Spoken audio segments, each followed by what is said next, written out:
Hoy, como habla acertadamente nuestra pastora, vamos a iniciar una lectura extraordinaria juntos a la carta que el apóstol Santiago escribe. Pero antes de adentrarnos en ella, quisiera que recordáramos, grosso modo, algo de Santiago o Jacobo también. Si alguien sabe a ciencia cierta qué es haber nacido dos veces, es Santiago. Santiago tuvo la oportunidad de nacer por primera vez en el hogar de José y de María. Precisamente el lugar y la familia en la que la Trinidad decidieron hacer posar a el Cristo encarnado como Jesús.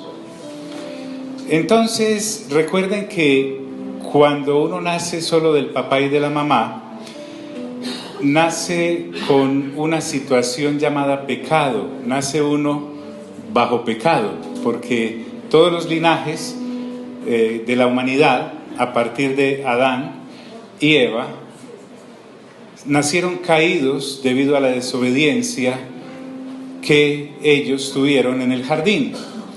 ¿Por qué repite eso, pastor? Porque muchas personas escucharán esto luego y se preguntarán qué es eso de nacer dos veces. Entonces no lo hago por ustedes, sino por aquellos que nos han de escuchar. Como uno nace bajo pecado, ¿qué comete?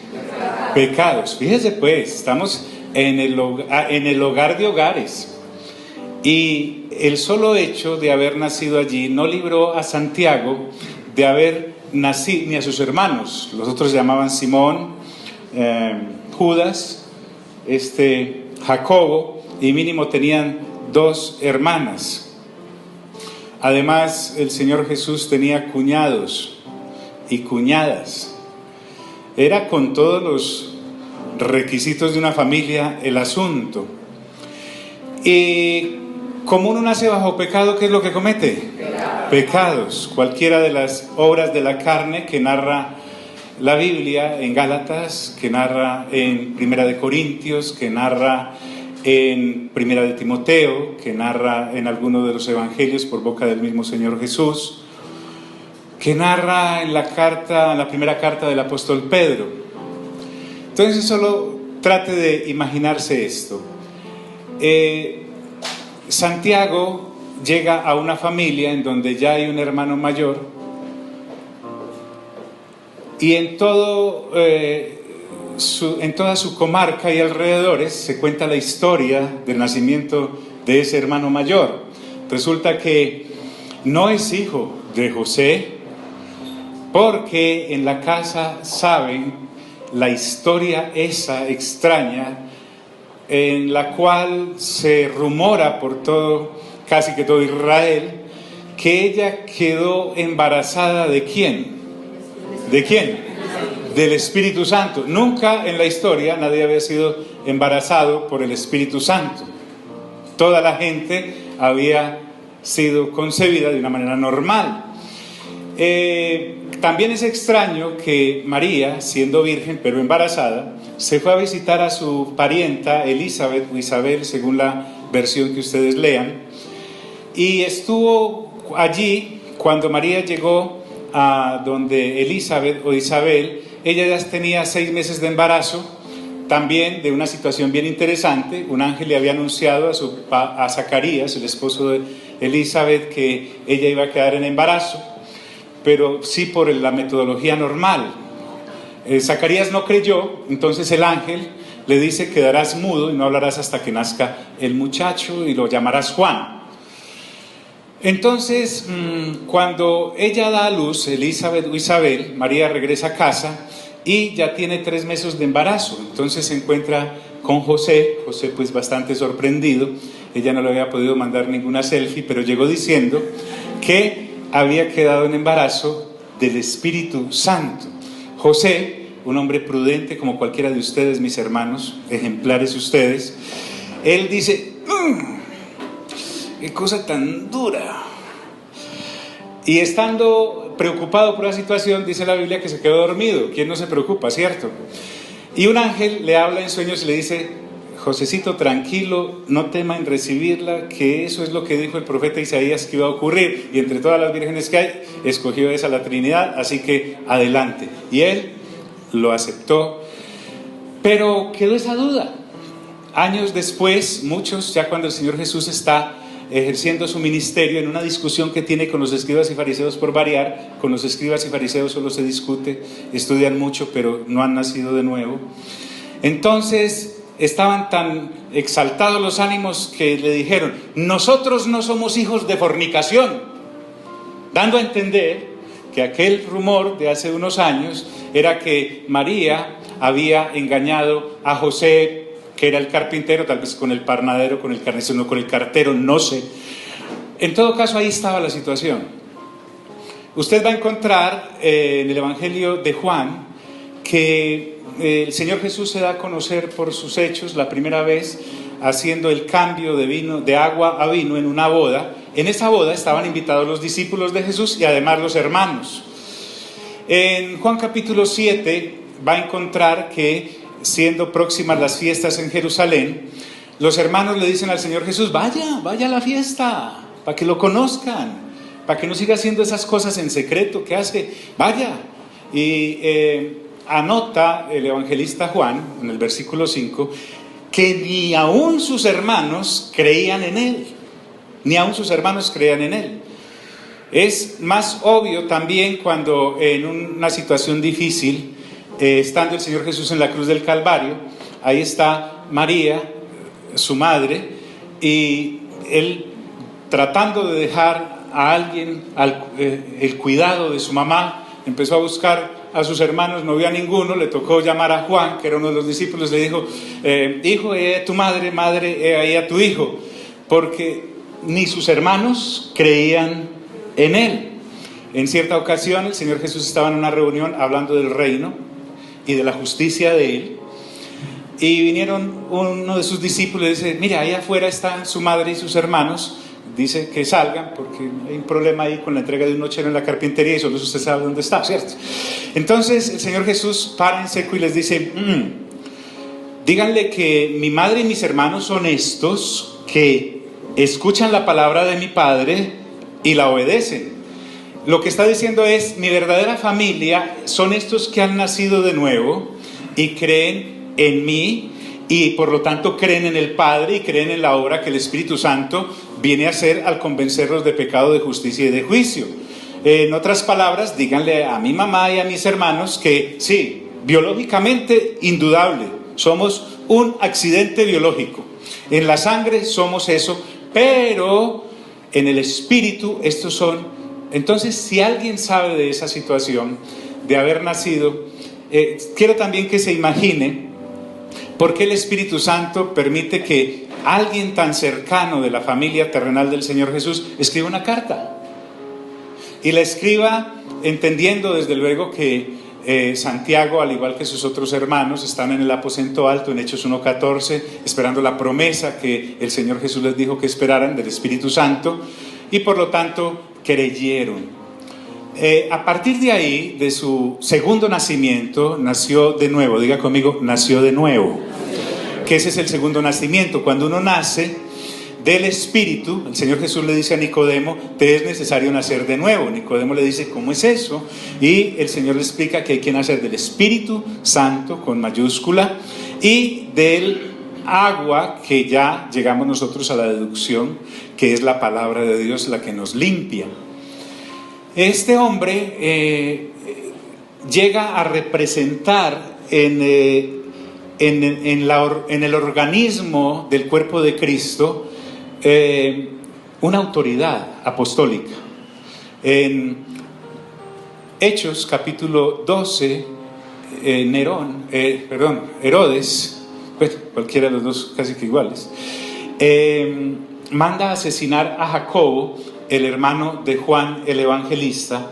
Así que el Jacobo que se menciona en Hechos 15, cuando hay una necesidad de unas aclaraciones entre los de la iglesia de Antioquía y los de la iglesia de Jerusalén. Jacobo ya está como autoridad, no por ser hermano del Señor Jesús en el primer nacimiento, aquí no hay, ¿cómo se llama eso? Nepotismo, sino que él, después de haber nacido de nuevo, se dedicó completamente al asunto de renovar su mente, y en Jerusalén llegó a ser una de las autoridades de la iglesia allí en Jerusalén.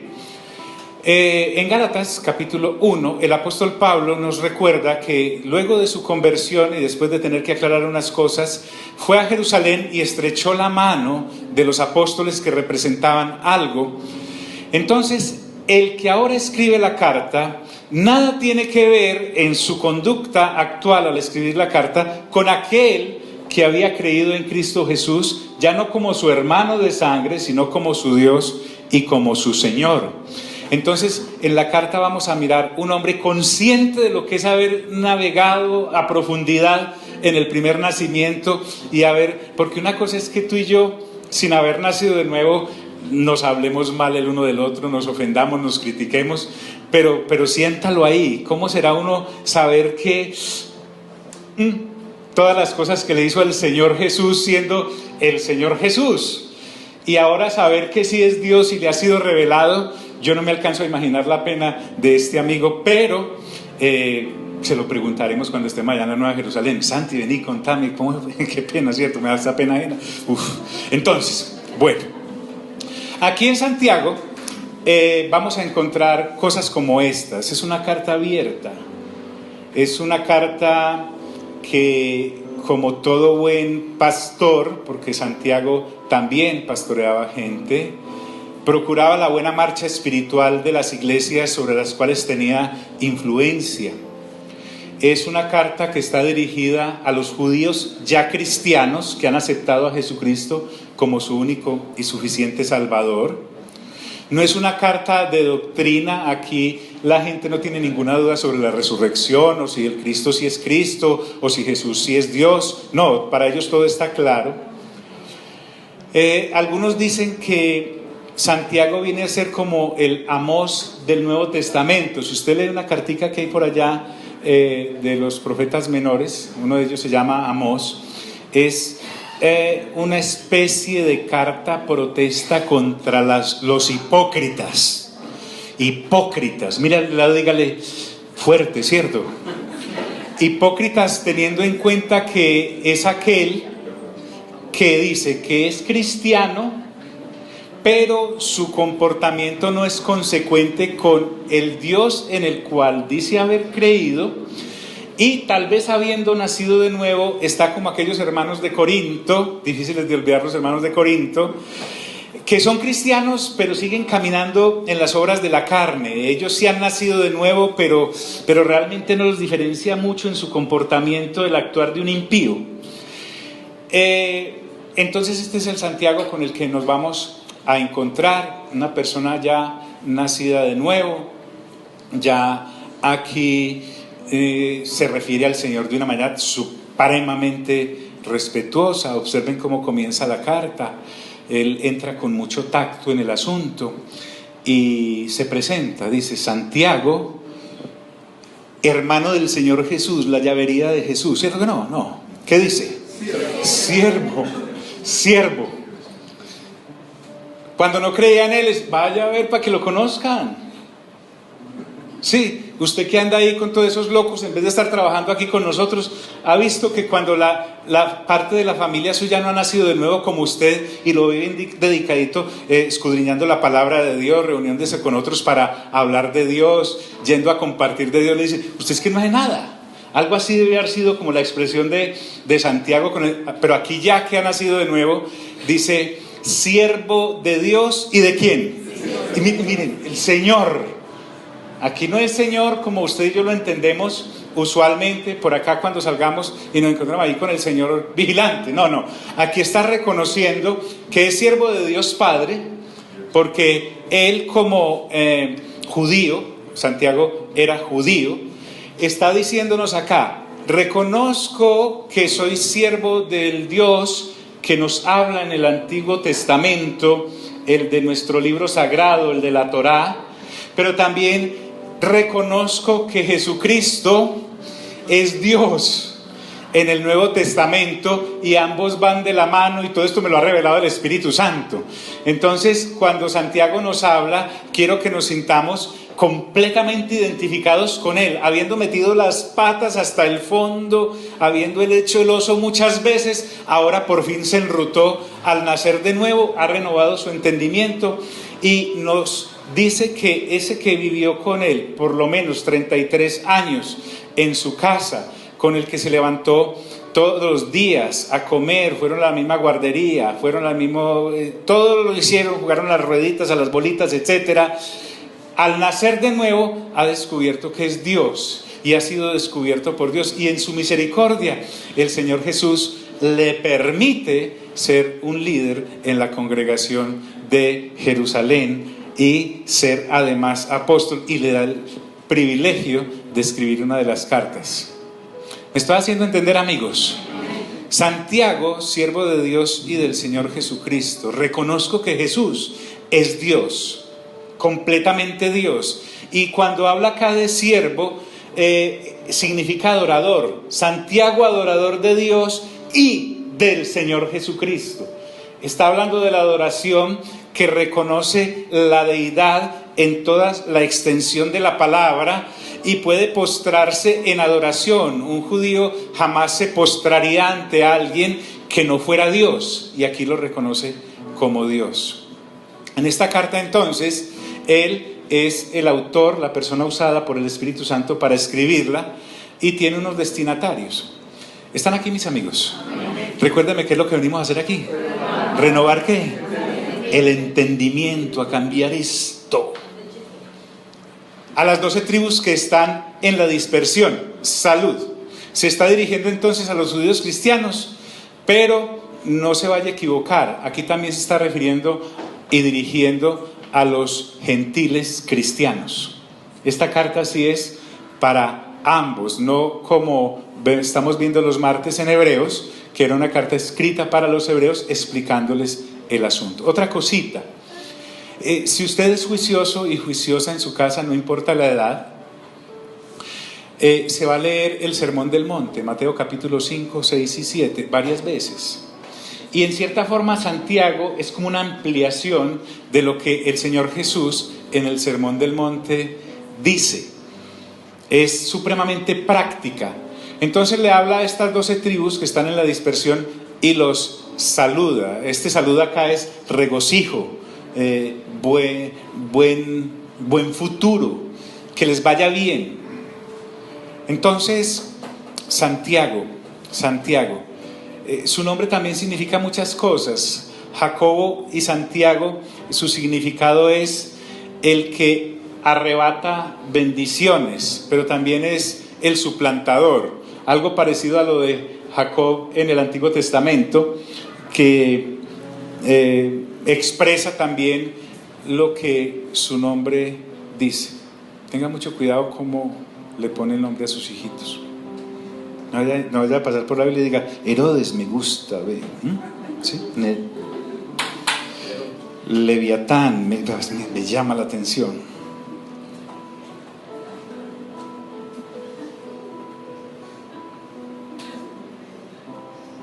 Entonces, estos creyentes estaban dispersos. Él les escribe la carta y ahora ha ampliado su familia. De un círculo cerrado, lo que era su familia local, ahora entiende por qué el Señor Jesús les dijo aquella vez, mi madre y mis hermanos son estos que escuchan la palabra de mi Padre que está en los cielos y la obedecen. Les dice, hermanos míos. Otra situación que debo aclarar para los que nos escuchen, no para ustedes. Voy a hacer otra cosita mientras yo hablo esto. Resulta que hay dos pactos, diga conmigo, dos pactos. Uno es el pacto que viene en Moisés y que viene de Dios, y Dios lo dio para que la gente se diera cuenta de que había nacido bajo pecado y cometía pecados. El antiguo pacto jamás fue dado para salvación. El antiguo pacto fue dado para tanto judíos como gentiles se dieran cuenta que ambos pueblos estaban destituidos de la gloria de Dios por cuanto habían pecado. Correcto. Pero hay otro pacto que es el nuevo pacto en Cristo Jesús, que sí es dado para salvación y es por fe, no por obras, para que nadie se gloríe. Entonces, cuando Santiago habla, no está dirigiéndose a personas pecadoras que no han nacido de nuevo, sino que se está dirigiendo, cuando habla de hermanos míos, a creyentes que ya han nacido de nuevo, por eso son creyentes, pero tal vez no han renovado su mente lo suficiente para entender que ya no estaban bajo el antiguo pacto, sino que estaban bajo el nuevo. Por ejemplo, repito también esto, cuando uno está, y puede pasar hoy en día, dependiendo del púlpito bajo el cual usted esté siendo adoctrinado en la palabra de Dios, si la persona que está aquí paradita solo tiene la revelación de Moisés, el antiguo pacto, cuando escuchas una predicación, la persona no lo hace de mala fe, parto de ahí. Uno ve hasta donde ve y enseña hasta donde ha visto. Entonces va a estar en esta situación. Recuerden, otra vez el ejemplo, están las escrituras. El Señor Jesús sana un ciego y el Señor Jesús sana un paralítico. Los discípulos del Señor Jesús, acostumbrados al antiguo pacto, cuando Él sana a uno de ellos, le dicen, bueno, ¿quién pecó? ¿Él o sus qué? O sus padres. ¿Quién pecó? ¿Él o sus padres? Y Él le responde, no, esto es para la gloria de Dios. Porque cuando uno está bajo Moisés, siempre está buscando qué hizo el otro para señalárselo y para acusarlo. Y más o menos este es ciego porque quién sabe qué hizo. Entonces, cuando una persona está pasando pruebas dentro de la comunidad en la cual la palabra está siendo promulgada y tiene de esas situaciones difíciles que ocurren en la vida, una enfermedad, un malentendido a nivel de pareja, llegando inclusive a veces hasta la separación, una quiebra financiera, y parece que sale de una y se mete en otra. Entonces empieza ese don de la sospecha, ¿cierto? Dice, este tiene algún tapado, esta alguna cosa mala está haciendo. ¿Sí me hago entender? Pero cuando estoy bajo la gracia, que es la que el hermano Santiago va a hablar acá, pues sí, reconocemos que hay pruebas que vienen a nuestra vida y entonces podemos entender versículos como estos ya en el sentido de: hermanos míos, tengan por sumo gozo cuando os halléis en ¿qué?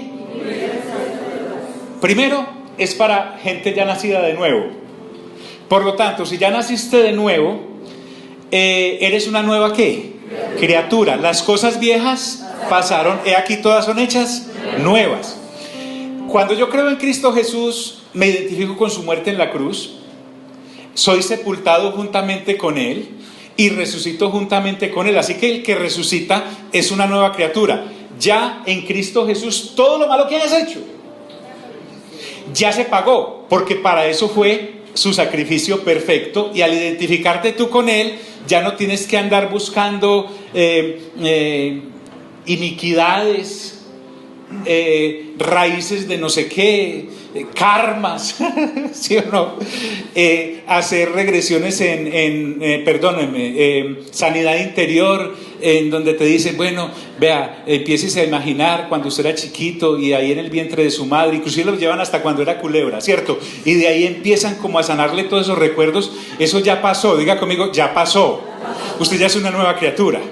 O que empiezan a sacar una cantidad de demonios, que porque a lo mejor un familiar suyo por allá iba donde las brujas y entonces desde esa época tiene usted una cantidad de demonios que lo han perseguido y entonces lo han lanzado a la ruina y toda esa cosa, y lo hacen vomitar a uno y todo. Y usted dice, pastor, ¿usted por qué dice eso? Pues porque nosotros lo hicimos hermanos, ¿cierto? Cuando no teníamos la revelación de la palabra, eso parecíamos cazafantasmas. ¿Cómo se dice en inglés? Eso. Muy bien. Entonces, ¿por qué sigo teniendo diversas pruebas? ¿Por qué fracaso financieramente? ¿Por qué tengo un problema tenaz y una enfermedad? Como el apóstol Pablo en la carta de los Corintios, que era asediado por un aguijón en la carne proveniente de Satanás que Dios permitía, etcétera, etcétera. Si ya salgo de el círculo vicioso de buscar que hiciste algo malo y por eso te está pasando eso, y resulta que ahora me doy cuenta por la renovación del entendimiento que al creer en Cristo fue que me morí, me sepultaron y resucité, ya morí, soy otro, ya no vivo yo, sino que ¿quién vive en mí?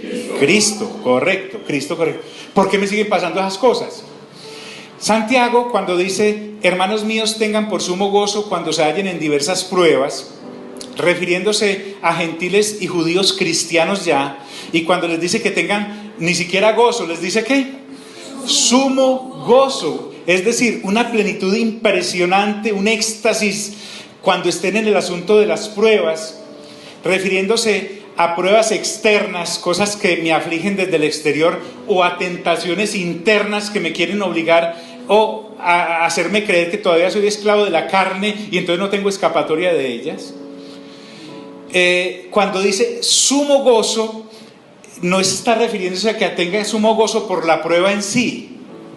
No. La prueba, como usted puede ver, son ¿qué? Léalo, ¿qué dice? Diversas. O sea, ponga aquí en diversas todo lo que le puede pasar a usted, desde una uña enterrada hasta un terremoto. ¿Correcto? Diversas. Diga conmigo, diversas. Muy bien. Pero lo que sí es una sola cosa, porque es fruto del Espíritu Santo en tu vida, es el ¿qué? El gozo. El énfasis está aquí en el gozo, que es la manifestación o una de las manifestaciones del fruto del Espíritu Santo en tu vida. Y este gozo, que es único porque viene de Dios, es válido y completo independientemente de las diversas pruebas humanas o espirituales que te puedan venir, porque el gozo es una herramienta extraordinaria en medio de estas diversas pruebas. Entonces, el asunto está acá. Miren qué interesante esto. En los cursos cristianos de pensamiento positivo, en donde te dicen que concéntrate para recibir las cosas, siempre te enseñan a tener éxito. Pero cuando uno lee detenidamente las Sagradas Escrituras se da cuenta que son versículos sacados de los cabellos y colocados en un contexto completamente diferente, porque el asunto acá es que las diversas pruebas no podemos evitar tenerlas. Diga conmigo, no las podemos evitar. Y como nos han enseñado que las pruebas no le pasan a los creyentes y que son extrañas a su vida, son más bien esporádicas, aquí Santiago nos va a enseñar que son constantes. Y como ya me doy cuenta de que no es porque haya hecho algo malo, entonces ¿por qué me pasan? Entonces también debo entender que si no puedo evitar tener las pruebas, sí puedo cambiar mi actitud al tenerlas. Porque de resto seremos una cantidad de creyentes malcriados que cada vez que nos pasa una cosa nos ponemos a chillar. Otra vez yo. Algo así, ¿cierto? Pasa en otros lugares, en otros países. Es que Dios a mí no me oye. Él no me entiende. No se apiada de mí. ¿Hasta cuándo, Señor? ¿Hasta cuándo? Yo, mi hijo, otra vez. Algo así, ¿cierto? Terrible. No las podemos evitar, pero sí podemos cambiar nuestra ¿qué? Nuestra actitud. Entonces, ¿por qué me pasan? Si usted une esto a Hebreos capítulo 12, venga los martes, créame, no cobramos. ¿Sí? En el capítulo 12 dice que Dios a todo el que ama, ¿lo qué? Dios a todo el que ama, ¿qué? Dios a todo el que ama lo disciplina. Pero no es porque hizo algo malo, sino porque lo recibió como hijo. Porque ¿qué hijo es al que su padre no disciplina? La disciplina es una bendición de parte de Dios sobre aquellos que han nacido de nuevo, y lo que quiere con esa disciplina, y va a permitir pruebas que llegan a nuestra vida para formarnos el carácter. Diga conmigo, el carácter. Las pruebas que a mí me están pasando no es porque esté pagando alguna cosa mala que hice. Las pruebas que estoy pasando es que Dios me está entrenando para desarrollar en mí el carácter de la nueva naturaleza que he recibido en Cristo Jesús, que es el segundo Adán, y nada tiene que ver con el primer Adán caído, del cual nacimos cuando nacimos de mi papá y de mi mamá. Ahora he nacido del Espíritu Santo y tengo la naturaleza divina. No soy Dios, pero tengo la naturaleza divina, la de Cristo, el que bajó ¿de dónde? Del cielo. Mientras que Adán fue formado del polvo de la tierra, Cristo Jesús es el mismo Dios hecho hombre, y entonces me ha dado la posibilidad de nacer de nuevo, libre de pecado, porque el que nace de nuevo ya no está bajo pecado, por lo tanto es libre de cometer ¿qué? Pecados. Entonces, hasta que su mamá o su papá, su hijito, su hijita, su gran novio, su preciosa novia no nazcan de nuevo, por favor no le exija que tenga comportamientos de una persona nacida de nuevo, porque aunque quiera hacerlo, no puede escapar a su naturaleza caída. Y esa personita puede hacer el firme propósito a las 7 de la mañana: hoy no le voy a armar un chisme a nadie, no le voy a armar un chisme a nadie, yo como soy de chismoso, renuncio a eso. A las 10 de la mañana ha armado por ahí 5 chismes y no se ha dado cuenta ni cómo. O sea, le fluye. ¿Por qué? Porque es su ¿qué? Su naturaleza. La persona nacida de nuevo, a esta es a la que Santiago sí le va a exigir cambios de actitud en ciertos comportamientos, porque los hermanos dispersos, las tribus dispersas cristianas, digámoslo así, no se habían dado cuenta que habían cambiado de naturaleza. Quiero saber si me estoy haciendo entender hasta ahí. Bien, nos podemos llevar la introducción en estas primeras 2 horas, tranquilos. Bueno, tampoco se trata de provocar las pruebas para que mi carácter crezca. No es la actitud de aquella persona que uno se arrima y le dice: hermano, ¿cómo estás? Aquí en la prueba, hermano, en el desierto. Es que en el desierto es donde se aprende.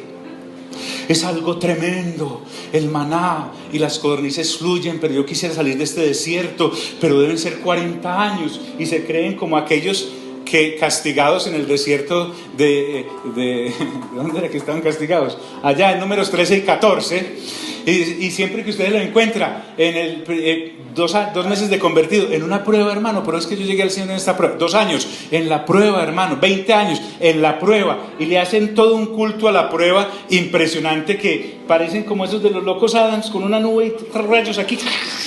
No se trata de eso. Diga conmigo, la actitud. Muy bien. Entonces no es provocarlas, ni Dios las provoca, sino que son permitidas para que en nuestro peregrinar desarrollemos el carácter. Diga eso conmigo, carácter. No puedo correr, yo quisiera, pero en este caso, mire, por ejemplo, no se trata solamente de aguantar las pruebas. Tiene que haber madurez y reconocimiento en mi caminar de que la prueba es usada para sacar algo de ahí que va a mejorar mi carácter. No es solo por aguantarlas y esperando a que pase este chaparrón, hermano, porque aquí caminando por lo bajito para que no me afecte mucho. Eso se llama aguantar la prueba. Una prueba la aguanta cualquiera, inclusive gente que no ha nacido de nuevo. Hay gente que no ha nacido de nuevo y ha pasado por unas cosas, hermanos, que uno dice: ¡wow! ¡Qué cosa! Si por aguantarse salvar a uno, ya estaba salvado, ¿sí o no? Pero también encontramos gente debilucha en el caminar con Cristo, que la prueba los doblega, hasta los hace retroceder, no son capaces de salir de ahí, porque se quedan ahí dando vueltas como un cucarrón en un tarro en la prueba, y no ven el objetivo que tiene el Espíritu Santo para formar nuestro carácter. Entonces ya les dije, cuando Dios Padre nos ve nacer de nuevo por el Espíritu y por la palabra y el agua, entonces nos recibe como sus hijos y sus ¿qué? Y sus hijas. Soy hijo e hija de Dios. Como he nacido de nuevo, necesito ser formado. Y ahí es donde dice: ¿qué padre es qué hijo es al que su padre no disciplina? De la misma forma, el Dios Padre nos disciplina a nosotros porque ahora somos sus hijos. Escuche bien esto. Y dice este escritor a los Hebreos en el capítulo 12: porque si se nos deja sin disciplina, nos estaría tratando como a bastardos y no como a hijos, como a gente que es de otra familia, y entonces o no son hijos. Por lo tanto, la disciplina de parte de Dios es un privilegio que solo tenemos los hijos y las hijas de Dios. Y quiero ser redundante en esto. Y no estamos atravesando esas pruebas porque hicimos algo malo, sino porque están formando nuestro carácter, porque el que hacía algo malo se murió, el bendito ese se murió y lo enterramos, ya pagó en Cristo Jesús, toda deuda fue pagada en Cristo Jesús, de manera que lo que ahora estoy viviendo es porque me están formando un carácter. Diga conmigo, carácter. Siguiente aclaración, no sé cuál es, la esclavitud de la temporalidad. Entonces todos estamos tratando de salir de pruebas financieras porque queremos tener un añito mejor, porque nuestra visión es solamente hasta el ataúd. Ay, yo quisiera tener siquiera como 24 horas tranquila. Yo quisiera dormir sin necesidad del diazepam ese, siquiera una semana. Yo quisiera no tener todos esos problemas y esos conflictos, etcétera, etcétera, porque nuestra visión, debido al evangelio de las añadiduras que nos hacen preocupar por el qué comer, qué beber y qué vestir, nos hacen ver la vida solo hasta ahí, la vida cristiana solo hasta que morimos, pero resulta que el carácter que está siendo formado en nosotros es para la vida ¿qué? Eterna. Diga conmigo, vida eterna. Nosotros no desaparecemos en el cajón ni en la cremación. Nosotros no desaparecemos cuando este polvo se desintegre allá en la tierra, si es que nos sepultan, o no llega a nuestra vida hasta que ese incendio nos cogió y nos dejó achicharraditos irreconocibles. No, o hasta que nos cremaron porque la familia no tiene con qué pagar el entierro, ¿cierto? No, estamos siendo preparados para la eternidad. Diga conmigo, eternidad. En la eternidad hemos de recibir un cuerpo nuevo. En la eternidad, dice el 2.5 de Hebreos, estamos hablando acerca del mundo venidero en el cual hemos de vivir, donde el jefe será el Señor Jesucristo. En la eternidad es donde tenemos grandes ciudades, o por lo menos una ciudad enorme como la Nueva Jerusalén, en donde podrán entrar todos aquellos que estén inscritos en el libro de la vida y del Cordero. En la eternidad ustedes se podrán encontrar con su esposo y decirle, ¿qué hubo? ¿Bien o no? Y él no le va a decir, ¿qué hubo, mija? ¿Si va a cocinar hoy? Porque ya eso se acabó. Diga conmigo, se acabó. Seremos como ángeles, dice, en cuanto a nuestras relaciones. No habrá, estamos hablando de eso. Esto no se acaba aquí. Por lo tanto, el gozo en las diversas pruebas no es sufrir por sufrir o por hacerle una loa a la prueba, sino que estamos siendo formados en el carácter de Cristo Jesús para la eternidad. El Padre no quiere que a la eternidad lleguen hijos malcriados que hay que meterlos a kinder. Las pruebas son usadas precisamente para formar ese carácter desde acá, porque somos sus hijos y sus hijas. ¡Wow! Bien. Hermanos míos, tened por sumo gozo cuando os halléis en diversas pruebas, sabiendo que la prueba de vuestra fe produce ¿qué? Paciencia. Entonces, cuando nosotros estamos creciendo en la semejanza y en el carácter de Cristo, cuando el Padre, es que es muy tremendo, amigos, que la Trinidad le dedique a uno tiempo. Ahora que todo el mundo no tiene tiempo, la Trinidad dice, hijo, hija, ¿has nacido de nuevo? Sí, señor, he nacido de nuevo. Ah, bueno, te voy a dedicar todo el tiempo que te quede hasta llegar al ataúd, porque te voy a formar el carácter, te voy a dejar como una uvita. Y entonces tiene que empezar a educarnos en este peregrinar, porque en la eternidad no hay escuelas para eso. Al participar entonces de su carácter eterno, porque hemos recibido su naturaleza, también tenemos que participar de los sufrimientos de Cristo, pero no de los sufrimientos de Cristo en la cruz, derramando la sangre por los pecadores. Eso ya fue hecho de una vez y para siempre. Cuando habla de los sufrimientos de Cristo, la Escritura, tanto Pablo como otros escritores del Nuevo Testamento, está hablando de lo que sufrimos después de conocer a Cristo. Esos son los sufrimientos de Cristo, formando el carácter de Cristo en nosotros. Entonces, hay algo aquí interesante, y es que en este caso la experiencia ajena no nos sirve. Dios a cada uno, allí, mire, Gina y Álvaro, que tienen el privilegio de ser hermanos en la carne, hijos del mismo papá y de la misma mamá, al nacer de nuevo, Dios se dedica de una manera con Álvaro, y Dios se dedica de otra manera con Gina, y Dios se dedica de otra manera con Hernán, y Dios se dedica de otra manera con John. ¿Quién creyera? A cada uno nos dedica una especial. Es mi hijo, mejor dicho, se engolosina con nosotros. Porque lo que quiere es, como Miguel Ángel cuando esculpió el David, ¿sí? ¿Ese fue el que lo hizo? Muy bien. Ahí estaba esa roca de mármol, y él vio el David ahí. Entonces lo mismo ocurre con nosotros. Nacemos en Cristo Jesús, pero somos como un diamante en bruto. E indudablemente unos son más brutos que otros, pero ahí hay un diamante impresionante y necesita ser tallado y moldeado de una manera espectacular. Y Dios dice: le voy a sacar este visito acá, este visito allá, porque él no es como en Sofasa que sacan twingos a la loca, sino cada uno, pues, para compararlo con algo automotriz, como un Rolls Royce hecho a mano. Paciencia, diga conmigo, paciencia. Entonces dice: sabiendo que la prueba de vuestra fe ya nos dio un arma para superar las pruebas, y es el gozo, ¿cierto? Pero también necesita sacar y darle lustre a otro fruto, otra manifestación del fruto del Espíritu Santo, que es la ¿qué? La fe. Pero no la fe como don en la manifestación del fruto, sino la fe que hemos depositado en el Dios Padre. A ver, en últimas, ¿qué es la fe? La fe no es me concentro hasta que aparezca el bolso que quiero. No, esa no es la fe. La fe es hasta que pase algo que aumente mi patrimonio. Esa no es la fe a la que nos estamos refiriendo acá. La fe a la que nos estamos refiriendo acá es que el Dios Padre decidió que en el Dios Hijo, que es Jesucristo, haya reconciliación y paz con la humanidad, porque éramos enemigos de Dios a causa de la caída en el jardín.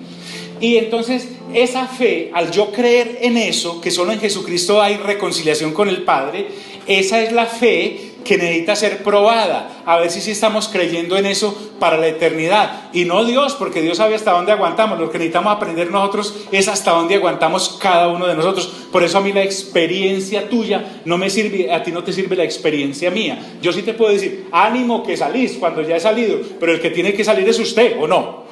¿Sí me hago entender? Porque uno dice: ay, pero Señor, ¿por qué no me ha sacado como aquel? Pregúntele. ¿Cómo es que dice el dicho paisa? Levánteme la enjalma para que vea las heridas. Pero eso hay que, pues el Señor, bien. Entonces, sabiendo que la prueba de esta fe, ¿qué produce? Disculpe. ¿Dónde aparece la paciencia? ¿Es otro fruto de qué? Es otra manifestación del fruto del Espíritu Santo. ¿O no son? Son 9. Amor, gozo, paz, paciencia, benignidad, bondad, fe, mansedumbre y templanza. Paciencia. Entonces, otra cosa. Los que llevamos en esto varias décadas, uno en medio de las pruebas, aún sin saber, porque como uno lleva ya grabada la palabra de Dios del reino en su corazón, uno está orando y le dice: Señor, dame paciencia. Y por ahí hay otro hermano carnal más avanzado en años, pero no en madurez, le dice: ¿usted le pidió paciencia al Señor? Ay, ahora le van a llegar una cantidad de ¿qué? De problemas. Entonces le van a coger a uno miedo a la prueba en vez de enseñar a pelear con ella. Si uno lo que necesita no es salir corriendo de la prueba, sino volverse un ninja, que la prueba sea la que lo vea uno y diga: ¿qué aporreada me van a pegar? Y no, el creyente carnal es: ¿qué aporreada voy a quedar? No. Tampoco es ir a buscarlas, pero cuando lleguen, ¿a quién encuentran? ¿Con quién? Mírate al lado, dígale: ay. Muy bien, ok. Entonces, como estamos creciendo en la semejanza en el carácter de Cristo y estamos siendo preparados para la eternidad, participamos de sus sufrimientos y lo tenemos que descubrir por nosotros mismos. Les decía que la prueba no es prueba por ser prueba y aguantarla. Mira lo que dice este versículo: mas tenga la paciencia su obra ¿qué? Completa. Su obra completa. La prueba me permite llegar a una posición en Cristo de madurez, y debe ser completa. No sirve asado al 99, al 50. A mí me gusta azul. No. La obra debe ser completa.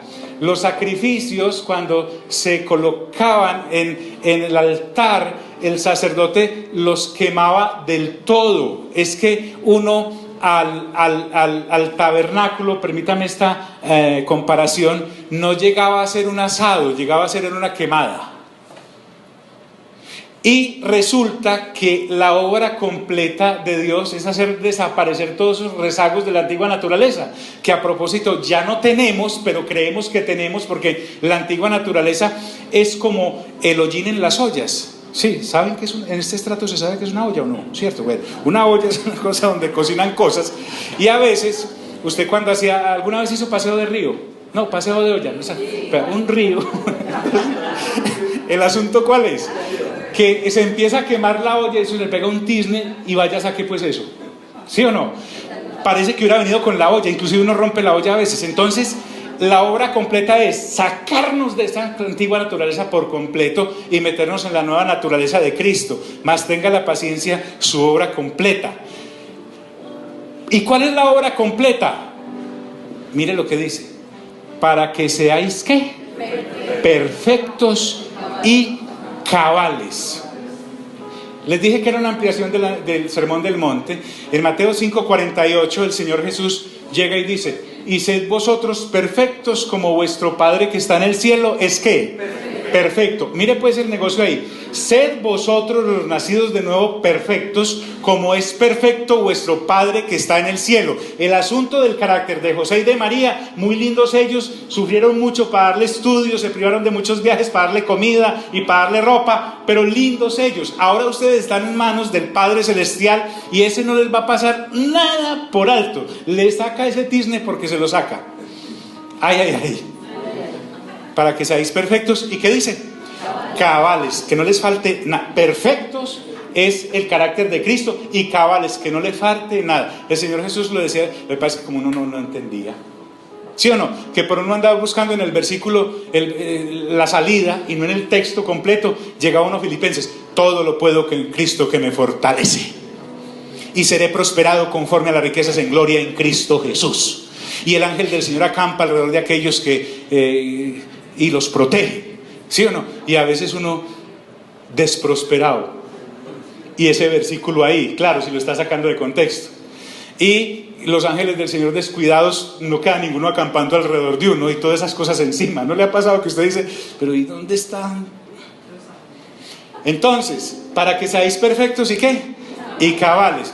O usted vio al Señor Jesús, hablando en carácter, cuando el diablo vino a tentarlo en el desierto. ¿Se acuerda la actitud del Señor Jesús? Ay, Padre, envía por favor una legión de ángeles para que me libren de este querubín caído. ¡Qué miedo! ¿Qué le dijo? ¿Qué le dijo? Con la palabra, tan. Hay una cantidad de creyentes hoy en día que no han renovado su mente, que no son perfectos ni cabales en eso, y entonces llega alguien a decirle, un vecino llega a decir: no, mira, y usted ya cristiano y todo, hermano, hasta diezma, y llega y le dice a ese vecino: mira, he escuchado unos ruidos en la casa y hemos visto como la sombra de mi abuela pasando por la sala. Y este creyente que no es cabal ni perfecto le dice: ¿cómo? ¿En serio? Y llama al pastor: pastor, eso será pegajoso, se le contagiará a uno, no le puedo creer. En vez de pararse donde es y decir: fuera, en el nombre de Jesús. O para que seáis ¿qué? Perfectos y cabales. Entonces, para eso es que nos siguen ocurriendo las pruebas. A Dios ese evangelio terrible de la prosperidad que tiene el lema de pare ya de sufrir. A ti no te pasará nada, no te volverá a dar ni gripa. O sea, y no es sino ver un viernes aquí todos y el otro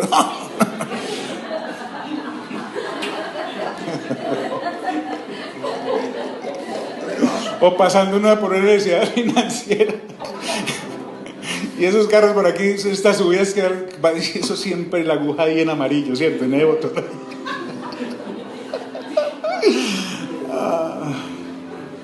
En la E, ¿cierto?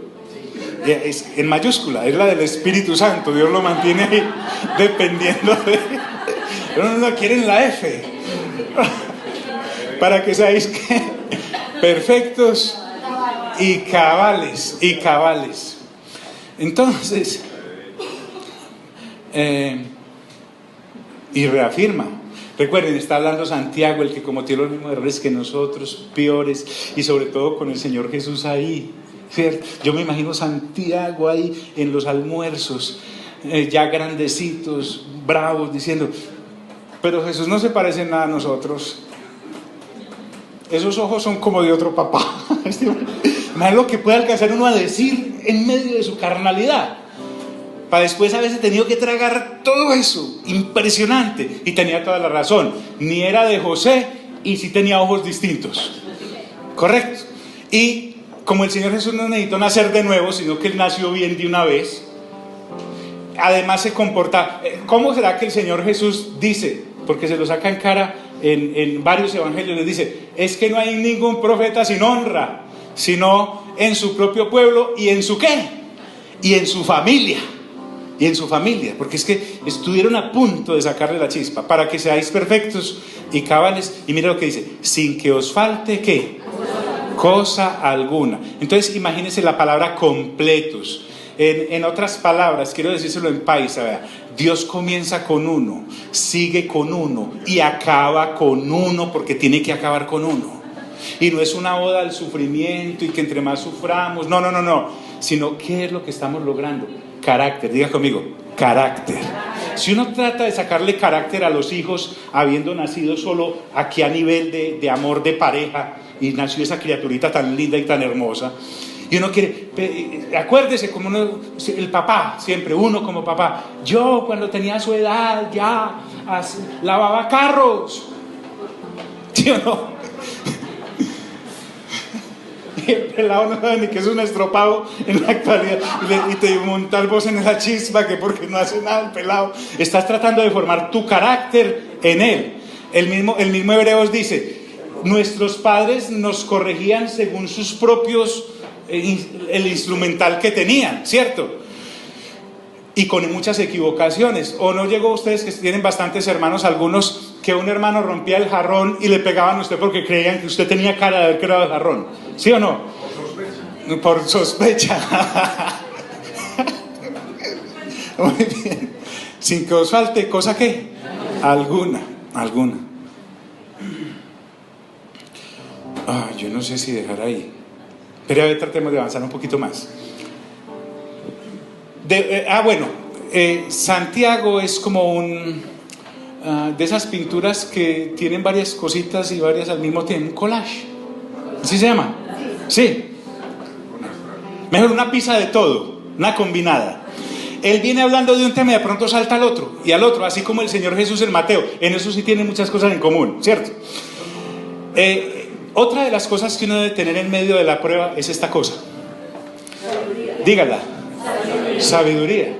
Porque es que como uno por la prueba no ha pasado conscientemente casi nunca, sino, las pruebas son un camino espectacularmente nuevo para todos. Si alguno de vosotros tiene falta de ¿qué? De sabiduría. Quiero aclarar algo sobre esta sabiduría. En el libro de Reyes, en el primero, usted se encuentra que David dejó encartado a Salomón con el reino, ¿cierto? Y él se muere, Salomón asciende al trono. Y una vez se le aparece Dios en sueños. Y le lanza esta. Es que qué bueno que Dios le diera uno de esos papayazos. Mire, le dice a uno, le dice, Salomón, pídeme lo que quieras que te dé.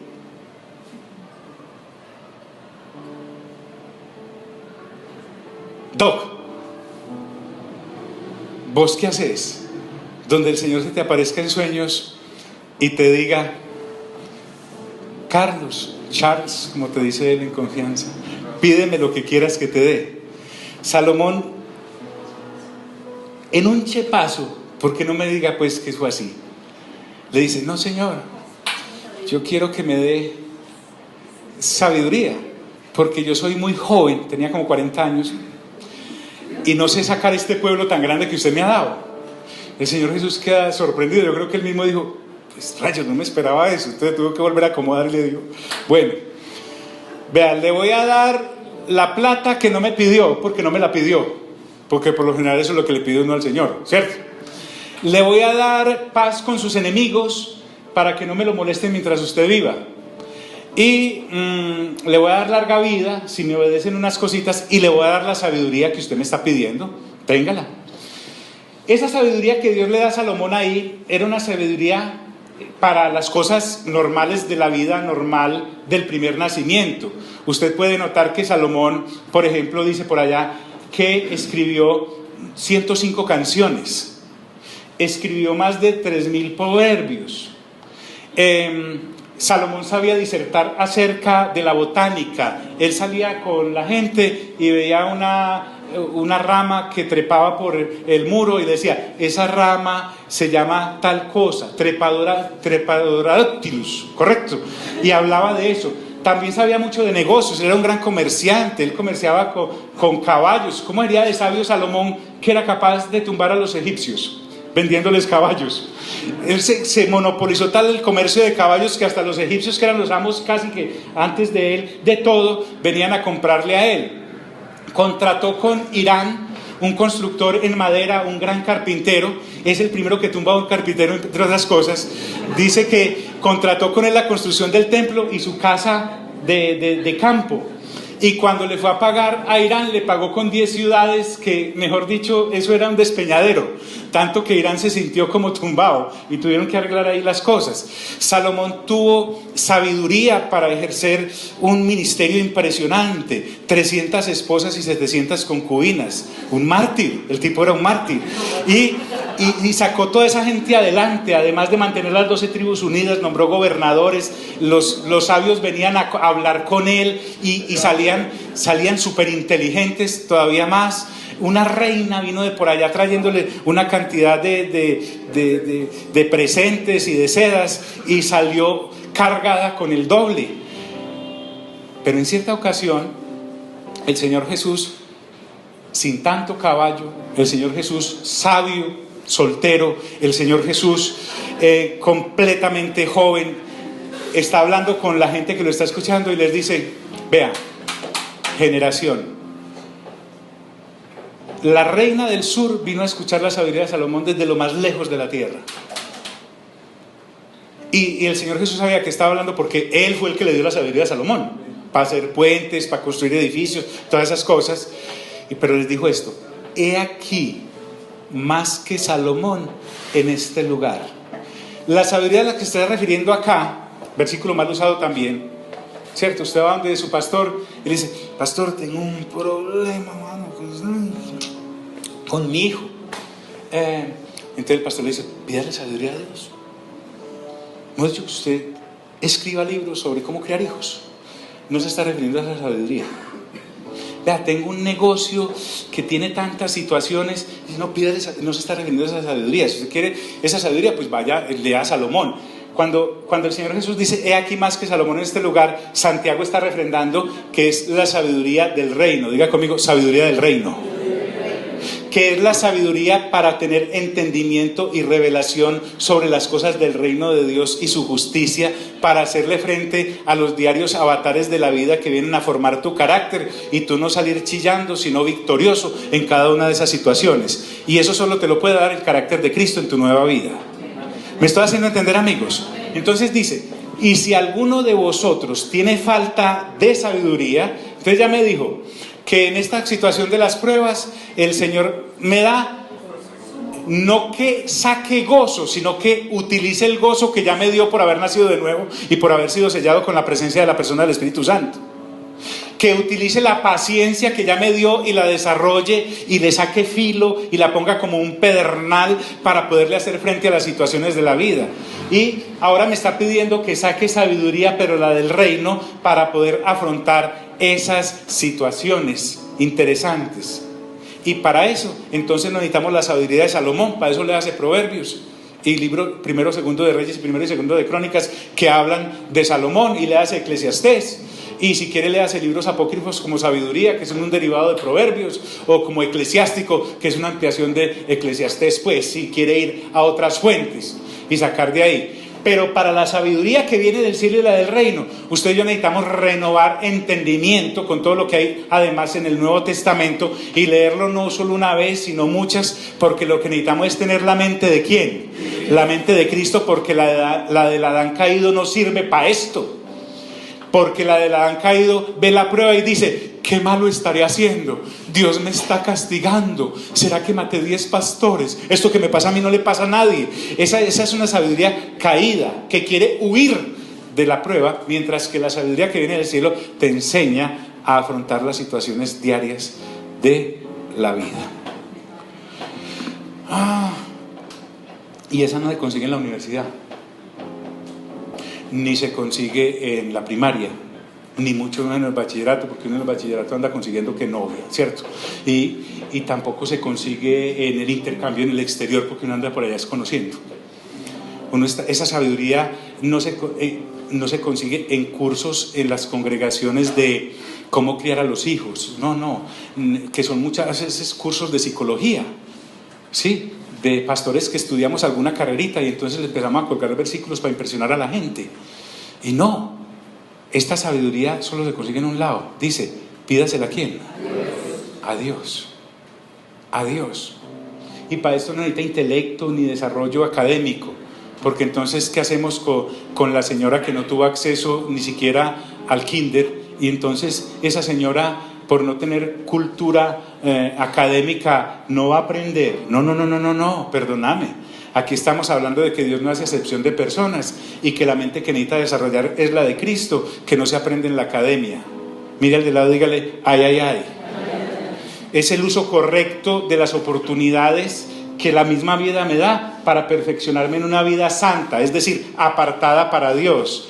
Es pedirle al Espíritu Santo que desarrolle en mí todo el carácter de Cristo. Por eso Santiago dice: pídasela ¿a quién? A Dios. Pídasela a Dios. Pídasela a Dios. Yo creo que podemos dejar ahí por ahora. Sí, si Dios nos permite la vida, el próximo servicio lo vemos. Póngase en pie, vamos a orar. Padre, gracias por esta oportunidad que nos das de abrir tu palabra, Señor, por poder sentir tu abrazo de Padre. Qué pena, Señor. ¿Sabe qué, Señor? Qué penas, Dios. A veces, ante situaciones de la vida, hasta me enseñaron que había que reprender, y sin darme cuenta que eras tú, simplemente permitiendo situaciones a veces de mis propios errores para formar mi carácter. ¿Cómo te voy a reprender yo a ti, Señor, si me estás formando? Perdóname también porque me enseñaron a huir del sufrimiento. Aquí tampoco Santiago me está enseñando a provocarlo y a buscarlo, pero tampoco a huir, sino a enfrentarlo.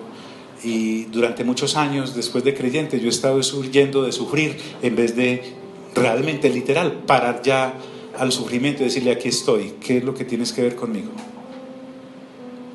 Gracias por formar el carácter para la eternidad, por andar bajo enseñanzas y dar enseñanzas nosotros mismos de añadiduras. Le enseñamos a la gente a huirle a las situaciones y al dolor, y lo que levantamos es una cantidad de niños malcriados que salen huyendo ante cualquier rugido del enemigo en vez de hacerle frente. Hoy entendemos, Señor, que hay unas situaciones alrededor de nuestras vidas, a veces microscópicas, que no nos pasan sino a nosotros, que no tiene por qué entenderlas el vecino, a veces ni mi propia mujer, ni mi propio marido, ni mi hermanito, ni mi hermanita, ni mis padres. Son cosas que tú estás formando en mí, porque no somos, aunque somos un ente colectivo, un organismo colectivo, somos miembros, y a cada uno de los miembros lo pules como necesita ser pulido para obrar dentro del cuerpo. Gracias porque también desafortunadamente enseñé y me enseñaron de que esto había que dividirlos en clases de niños, de jóvenes, de adultos, de solteros, de profesionales, como si el evangelio fuera distinto para llegarle al ser humano.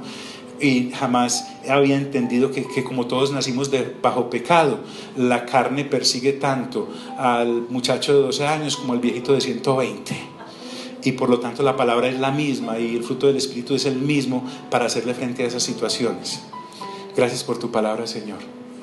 A ti sea toda la gloria y toda la honra. Digan conmigo, Señor, gracias por tu palabra. Gracias por abrirla y por permitirme alimentarme de ella.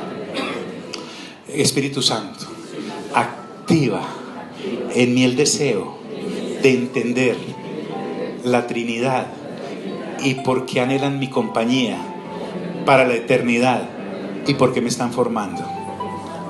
En el nombre glorioso de Cristo Jesús, te doy gracias a ti por el gozo, la paciencia y la sabiduría para enfrentar las pruebas. No por las pruebas, sino por lo que logras en mí a través de ellas. Amén, amén y amén. Dios nos bendiga a todos.